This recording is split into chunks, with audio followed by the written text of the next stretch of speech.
Pemirsa, 4 narasumber sudah hadir di studio Metro TV hari ini. Di sebelah kanan saya adalah pengacara Yakut Kolil Qomas, Melisa Anggraini. Mbak Melisa, selamat malam. Selamat malam. Berikutnya juga ada Ketua Komnas Haji dan Umroh Mustoli Siraj. Mas Mustoli, selamat malam. Selamat malam. Ada juga Wassalamualaikum dan juga pakar hukum pidana Kang Asep Iwan Iriawan. Selamat malam, Kang Asep. Assalamualaikum. Waalaikumsalam. Ketua Masyarakat Anti Korupsi Maki Boyamin Saiman. Mas Boy, selamat malam. Assalamualaikum warahmatullahi Terima wabarakatuh. kasih. Baik, Mbak Melisa, saya langsung ya. Ketika KPK mengatakan mereka punya bukti tebal keterlibatan Gus Yakut dalam kasus korupsi kuota haji, Anda punya bukti yang lebih tebal lagi bahwa Gus Yakut tidak bersalah? Ya, kalau dilihat dari perbuatan hukum tentu bukan tebal tipisnya berkas ya, tapi seberapa relevan bukti yang dimiliki oleh KPK untuk menanggapi atau membantah tudingan-tudingan kepada Gus Yakut di dalam proses hukum ini. Terlebih kemarin beliau sudah ditetapkan sebagai tersangka, tentu kami sudah menyiapkan berbagai bukti-bukti, terutama terkait ketika KPK menyatakan ada perbuatan melawan hukum, di mana kebijakan yang diambil oleh Gus Yakut terkait dengan menetapkan kuota tambahan 50-50 itu melanggar hukum. Nah, sementara faktanya ada di dalam Undang-Undang Haji, ditentukan di dalam pasal 9 bahwa ketika ada kuota tambahan maka ditetapkan oleh menteri. Itu merupakan, nah kemudian saya ingat juga apa yang disampaikan Bang Boyamin bahwa di dalam ayat 2-nya harus ditentukan dalam peraturan menteri. Nah, mohon maaf Bang Boyamin mungkin belum terlalu jauh bacanya. Karena di dalam peraturan Menteri Agama itu juga sudah ada mengatur tentang kebijakan atribusi nomor 19 ini. tahun 2021 bukan? Ada PMA nomor 13 tahun 2021. Nomor pasal 19 28 tidak, pasal 28 Bang Boyamin. Ya. Ketika ada kuota tambahan maka ditentukan oleh kebijakan menteri. Ya. Kemudian ada lagi kebijakan di bawahnya setelah PMA tadi. PMA 13 tahun 2021 kemudian baru dibuatkan KMA nomor 130. Nah, perlu juga diketahui bahwa 130 SK bukan PMA.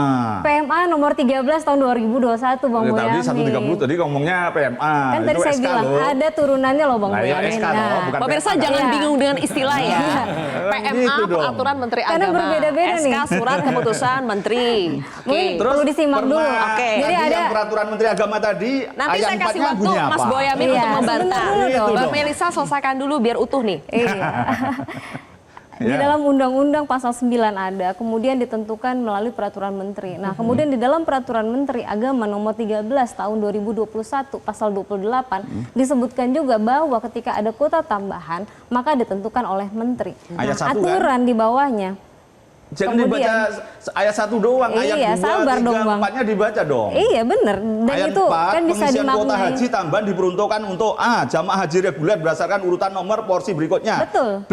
Jamaah haji reguler lanjut usia dan pendampingnya. Mana ada haji khusus?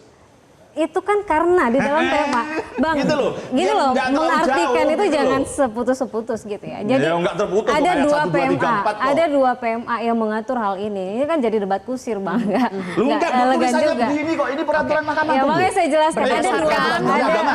Mbak Melisa, ada dua PMA Iya. peraturan Menteri Agama. Iya. Jadi PMA nomor 13 itu memang tentang kuota tentang haji reguler ya. Itu ditentukan di dalam PMA nomor 13 tahun 2021. Ketika ada kuota tambahan, maka di situ ditentukan oleh menteri. Nah, PMA tentang haji khusus itu ada PMA tersendiri, Bang. Iya. Namanya PMA nomor 6 tahun 2021. Iya, tapi gitu. Nah, kemudian mungkin saya permanya juga jelaskan ada dulu. kok. Setelah Gitu, PMA bertentangan. itu dibuatkan, maka basicingnya ada di mana? Ada di dalam KMA nomor 130. Nah, di dalam KMA ini ada konsideran terkait dengan KMA ini berdasarkan kepada MOU yang sudah ditandatangani bersama dengan Oke. Saudi pada tanggal 8 Januari. Nah, di dalam MOU itu, mungkin Bang Boyamin juga belum baca, di dalam MOU itu dituangkan secara jelas tentang skema 50-50 ini. Nah, bukti-bukti itu tentu Nanti sudah saya jelaskan kita, deh. tentu Terakhir kita dari sudah KMA, siapkan. keputusan Menteri Agama yang diperkuat dengan adanya MOU. Iya, betul. MOU ini antara pemerintah Saudi dengan Indonesia. Iya, betul. Oke, Mas Boyamin, giliran Anda. Itu versi Mbak Melisa. Asbabul nuzulnya. Biar tidak terlalu teknis ya, supaya Ya. pemirsa mengerti intinya apa yang ingin Anda bantah. Asbabul nuzulnya MOU tadi bagaimana? Itu harus dijelaskan dong. Asal muasalnya. Iya, kan gitu.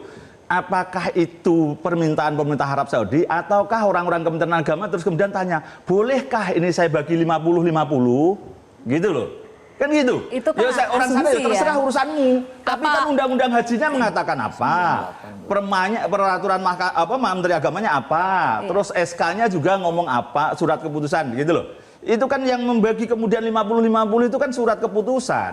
Saya ngomong berkali-kali. Itu harusnya Ada peraturan Menteri Agama yang harus dibawa ke Menteri Hukum HAM karena peraturan. Tapi Kan ada gitu. peraturan Menteri Agamanya, Bang Loh, Boyamin. peraturannya juga begini yang itu ini pengisian kuota haji tambahan diperuntukkan bagi dari ayat 1 kan begitu Bukan. kalimatnya. Peraturan Gitu Menteri loh. Agama nomor 13 itu ketika ada kuota tambahan ditentukan oleh Menteri Agama. Lah ya peraturan kan? Iya, jadi peraturan itu berbunyi peraturan itu berbunyi ketika ada kuota tambahan. Peraturan kan yang maka menundang undang-undangnya. ditentukan. Gimana Pak Sep? Nah, kemudian Saya nggak jawab turunannya banyak-banyak sih. kan ada undang-undang sebagai yang atas. Lah iya, Kemudian di undang-undangnya bawahnya apa? PMA. Itu satu. Nah, setelah PMA itu ada KMA-nya. Iya, tapi kan undang-undangnya nyatakan haji khusus berapa? 8,2. 8%. Iya, tetapi- kan gitu. Loh, Nah, kalau mungkin itu harus pun juga dilihat kembali tuh. begini. Karena Mungkin nomor 2 jadi- gini. Kalau kuota haji tambahan udah bolehlah ini dibagi 50. Tapi bagi siapa? Orang yang antrian haji plus itu udah antrian Nah, 7 ini tahun ada loh. suratnya, Itu ada lagi suratnya. masalahnya gitu loh. Jadi ada suratnya. Kita kan base data. Oh, Kita surat base data, apa? fakta. Kan gitu. Nah, Jadi ini gini ada loh, surat. Aku aja ditawarin, Mbak, ya, pada saat tahun 2024 itu ditawari, Mas, mau kan saya sudah antri haji plus ini. Antriannya 7 tahun. Kalau mau berangkat silahkan nambah 5.000. Oke. Gitu loh. Terus kemudian saya tidak berangkat lah, karena itu antrian. Kedua, saya baru aja haji tahun 2023. Mbak Melisa itu jadi pendamping haji kan tahun Oke, 2024, sektor Iya. 7 kan? Oke. Nah, jadi baik. di dalam surat yang disampaikan. Kan alasannya dulu, di sana Mas tidak akan Boyamin. nampung. Ada nggak pemerintah Arab bahwa tidak akan nampung tambah 20.000? Nggak ada. Baik. Bahwa kalau di sana Intinya, itu sebentar. semua orang nggak bisa masuk tenda 2023, saya memang tidur di mana? Oke, baik intinya Itu loh. yang kita permasalahkan Dia ini kan tahu itu landasan apa yang terjadi di hukum Mina. pembagian Iya, kuota haji itu apa? terbatas. Lu iya, Iya. nggak usah Oke. dijadikan alasan gitu Terakhir, loh. sebentar. Terakhir berarti Mbak Melisa berpegang pada peraturan menterian. Betul, dan itu inline. MOU yang dibuat antara Indonesia dengan Saudi itu inline. Selain ada landasan hukumnya, kita juga ada pertimbangan teknis yang dilakukan. Oke. Ada simulasi, penghitungan. Di Mina itu luasannya 213.000 meter persegi.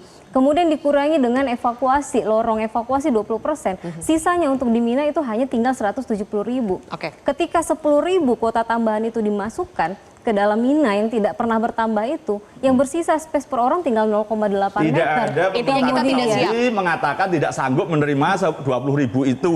Dan niatnya sejak awal 2023, itu untuk motong 2023, antrian Mbak haji yang 30 Livina. tahun. Berarti untuk reguler. Tahun Gitu loh. 2023 Itu hanya aja kok. 8.000 kuota tambahan ya yang di Mina itu tidak sampai 10.000 seperti saat ini, ada 800 orang Lah yang iya, tinggal tahun di Mina, ada 2023 kredit dapat yang luar tambahan biasa. 8.000. Bahkan tahun Saya cadangan loh, 2025 Pak. Intinya yang tidak ada ada. kuota tambahan Baik. itu kredit luar biasa. Oke, Jadi sebentar, jangan tangkap. didenial kondisi Tetap bisa kepadatan di masuk Mina itu kan dalilnya itu seperti orang Sebentar hamil ya. cuma masuk. Kita akan berbicara di dua Orang-orang dimensi. dari Uyghur, dari Mongolia Mas itu Boyamin. di jalanan. Sebentar, kita akan berbicara di dua dimensi ya. Ya. Pertama adalah landasan hukumnya, yang kedua adalah soal teknisnya. Apakah Iya. kita Ini kan siap atau tentang tidak? hak dan Sekarang hukum dulu. pelayanan jamaah. Kang Asep di sini coba berikan kejelasan kepada kami. Sebetulnya dasar hukum yang bisa digunakan untuk membagi kuota haji, mau itu 50-50 atau 92-8, itu apa patokannya? Setelah jeda ya Kang Asep, pemirsa kontroversikan kembali sesaat lagi.